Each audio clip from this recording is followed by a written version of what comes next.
Hello students. आज हम करने जा रहे हैं Erik Erikson theory of psychosocial development. Erik Erikson का मनोसामाजिक सिद्धांत। ये टॉपिक सभी टीचिंग एग्जाम्स के लिए बहुत इम्पोर्टेंट है। तो अगर आपको ये वीडियो पसंद आए तो इसे लाइक करें और चैनल को सब्सक्राइब जरूर करें। तो आइए अब हम देखते हैं एरिक एरिक्सन का मनोसामाजिक सिद्धांत हमें क्या बताता है। तो एरिक एरिक्सन में अपनी थ्योरी में स्टेजेस ऑफ साइकोसोशल डेवलपमेंट के बारे में बताया। उन्होंने ये बताया कि जो मानव जीवन है उसको उन्होंने बहुत डिफरेंट स्टेजेस में डिवाइड किया और हर स्टेज में एक क्राइसिस है ये उन्होंने बताया और वो किस प्रकार से कौन सी आयु में कौन सी स्टेज आती है आज हम इसी को समझने वाले हैं। तो जो स्टेजेस ऑफ साइकोसोशल डेवलपमेंट है मनोसामाजिक सिद्धांत एरिक एरिक्सन का, आज हम उस पर बात करने वाले हैं। तो इससे पहले हम एरिक एरिक्सन के बारे में कुछ जान लेते हैं। एरिक एरिक्सन एक अमेरिकन जर्मन साइकोलॉजिस्ट थे जिनका जन्म 15 जून 1992 को हुआ और उनकी मृत्यु जो है वो मई 1994 में हुई। उन्हें फादर ऑफ साइकोलॉजिस्ट भी कहा जाता है। अब 8 स्टेजेस में जो फर्स्ट स्टेज है, सबसे पहली स्टेज है, उसे कहा जाता है ट्रस्ट वर्सेस मिसट्रस्ट। हिंदी में विश्वास बनाम अविश्वास इसे कहा जाता है। ये मानव जीवन की सबसे पहली स्टेज होती है और इसमें जो एज ग्रुप है वो आपको याद जरूर रखना है। इसका जो एज ग्रुप है वो बर्थ से लेके 18 मंथ्स तक का है। अब इसमें क्या है, इसमें बच्चा पूरे समाज के लिए एक होप डेवलप करता है। उसे ये पता चलता है वो समाज से परिचित होता है और वो किसके माध्यम से होता है, अपने माँ के माध्यम से। फीडिंग जो वो लेता है उसके माध्यम से, अगर उसे वो फीडिंग, वो केयर, वो लव, अफेक्शन सब प्रॉपर मिलता है तो उसमें एक आशा, एक विश्वास का भाव उत्पन्न होता है समाज के प्रति, इस संसार के प्रति। लेकिन अगर उसे ये सब नहीं मिल पाता तो वो एक अविश्वास की स्थिति में आ जाता है और उसका संपूर्ण जीवन जो है वो नकारात्मक पहलू, नकारात्मक जो स्टेजेस के जो पहलू हैं उनकी तरफ उसका झुकाव चला जाता है। तो इस तरह से हम कह सकते हैं ये जो विश्वास बनाम अविश्वास, ट्रस्ट वर्सेस मिसट्रस्ट वाली जो स्टेज है ये एरिक एरिक्सन थ्योरी में बहुत ही महत्वपूर्ण है। तो this was the first stage. अब सेकंड स्टेज जो है उसको हम बोलते हैं ऑटोनॉमी वर्सेस शेम और डाउट। ऑटोनॉमी वर्सेस शेम और डाउट सेकंड स्टेज है जिसकी जो एज है वो 18 मंथ्स टू 3 इयर्स होती है। टॉडलर एज ग्रुप हम इसे कह सकते हैं। अब इसमें ऑटोनॉमी में हम कहते हैं स्वायत्ता बनाम शर्म और डाउट को हम कहेंगे संदेह। अब इसमें क्या है, बच्चा कुछ कार्य खुद से करना सीखता है, वो खुद इस काबिल बनना चाहता है। इसमें जो बहुत महत्वपूर्ण चीज मेंशन की जाती है वो है टॉयलेट ट्रेनिंग। टॉयलेट ट्रेनिंग अगर बच्चे को प्रॉपर दी जाती है तो उसमें एक स्वायत्ता का भाव निर्भर होता है कि हाँ मैं कोई कार्य खुद से कर सकता हूँ। और अगर कुछ चीजें ऐसी हैं जो वो करने की कोशिश करता है लेकिन वो ठीक से नहीं कर पा रहा, स्वायत्ता से उसको नहीं कर पा रहा, उसको वो एनकरेजमेंट नहीं मिलती, तो उसमें शर्म और संदेह की स्थिति जो है वो उत्पन्न हो जाती है। तो इसका जो एज ग्रुप हमें हर स्टेज का ध्यान रखना है। सेकेंड स्टेज हमारी autonomy versus shame and doubt की जो स्टेज है इसका एज ग्रुप 18 मंथ से 3 इयर्स तक का है। नेक्स्ट हमारी जो स्टेज आती है वो है initiative versus guilt. Initiative versus guilt की स्टेज आती है हमारी और इसका जो एज ग्रुप है वो 3 इयर्स से लेके 6 इयर्स तक है। अब इनिशिएटिव मीन्स बच्चा किसी काम को करने की पहल करता है, उसके अंदर अगर उसकी जो प्रीवियस स्टेजेस हैं वो अच्छी रही हैं तो उसके अंदर ये विश्वास आता है कि वो आगे के कार्यों को ठीक से करे। अब वो अगर इनिशिएटिव लेता है और उसको इनकरेजमेंट मिलता है उन कार्यों को करने के लिए तो वो उसको अच्छे से कर पाएगा, उसके इनिशिएटिव को बल मिलता है।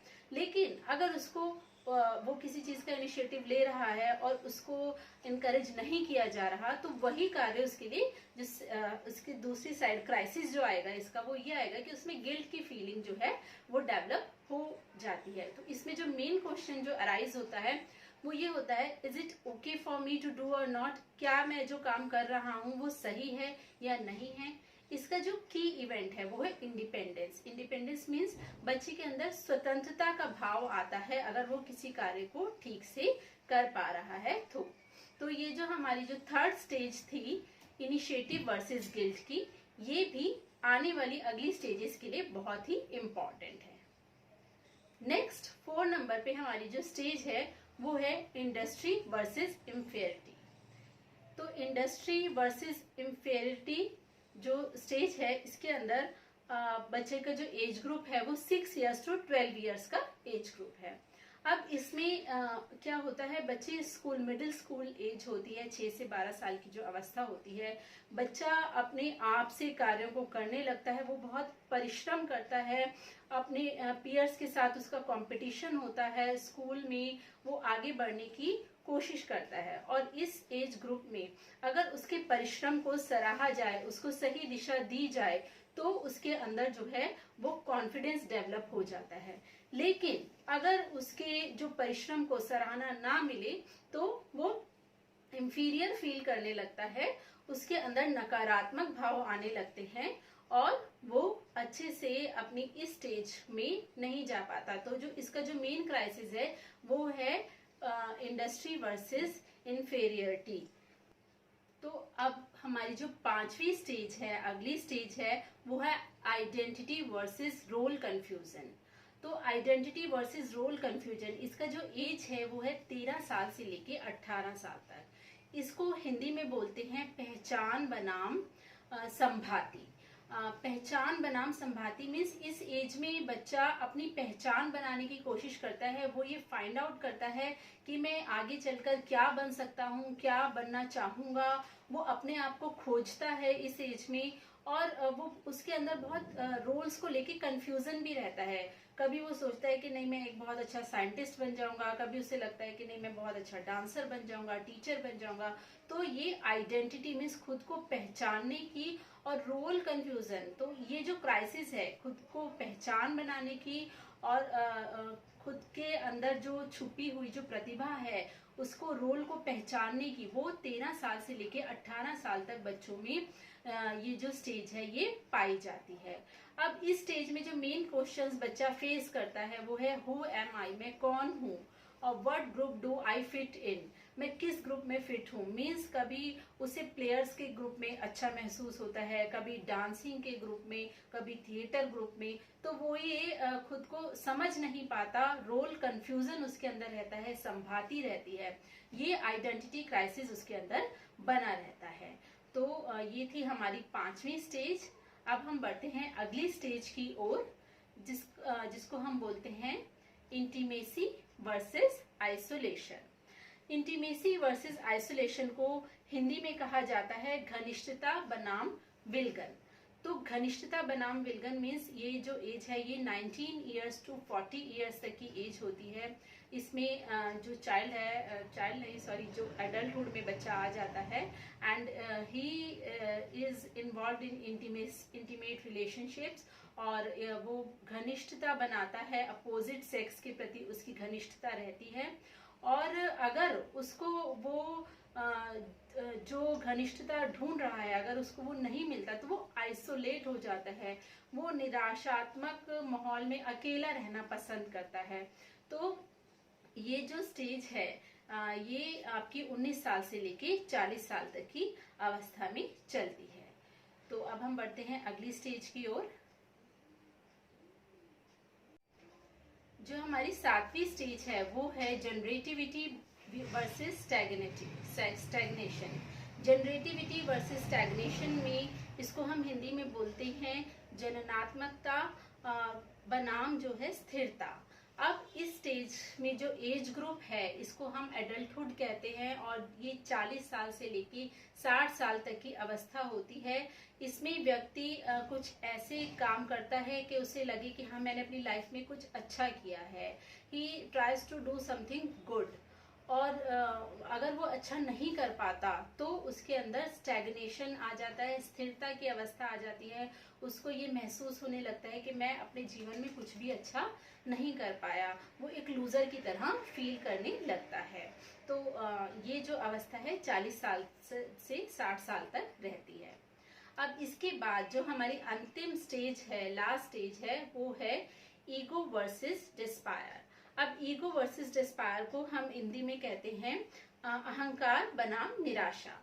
अहंकार बनाम निराशा की जो अवस्था है वो 60 साल या उससे ऊपर होती है। अब इस अवस्था में क्या होता है, जो व्यक्ति है वो अपनी पूरी लाइफ को रिफ्लेक्ट करता है, वो पीछे मुड़कर देखता है कि मैंने अपने जीवन में क्या किया। अगर उसने अपने जीवन में कुछ अचीव किया होता है तो उसको एक सेंस ऑफ सेटिस्फेक्शन होती है, उसके अंदर एक ego, positive side of ego, एक प्राउड की फीलिंग होती है कि हाँ मैंने अपने लाइफ में अच्छे से स्टडी की, अपने बच्चों को अच्छे से सेटल किया, या मैंने बहुत अच्छे से अर्निंग की। लेकिन अगर वो ऐसा नहीं कर पाता तो उसके अंदर निराशा आ जाती है। आपने कई बुजुर्ग लोगों को देखा होगा कि वो निराशात्मक जीवन जीते हैं कि वो अपनी लाइफ में कुछ अचीव नहीं कर पाए।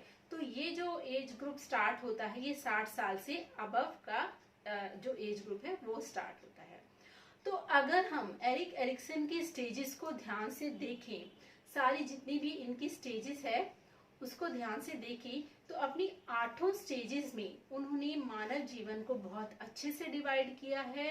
और एक एक स्टेज अगर आप किसी की भी लाइफ पे मैच करके देखें तो वो बिल्कुल एग्जैक्टली मैच होती हैं उस स्टेज से। तो एरिक एरिक्सन का जो ये मनोसामाजिक सिद्धांत है ये बहुत ही इम्पॉर्टेंट है सभी टीचिंग रिलेटेड एग्जाम्स के लिए, चाहे वो टैट हो या कोई भी कॉम्पिटिटिव एग्जाम्स हो।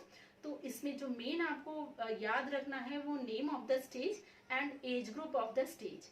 अगर आप इस कॉन्सेप्ट को अच्छे से समझ गए हैं तो नाम से ही आपको उसकी विशेषताएं बहुत अच्छे से याद हो जाएंगी। होप आपको ये वीडियो अच्छा लगा होगा। अगर आपको ये वीडियो अच्छा लगा है तो इसे लाइक और शेयर करिए, और अगर आप टीचिंग रिलेटेड और वीडियोस चाहते हैं तो प्लीज कमेंट बॉक्स में कमेंट करिए और चैनल को सब्सक्राइब जरूर करिए। Thank you so much students.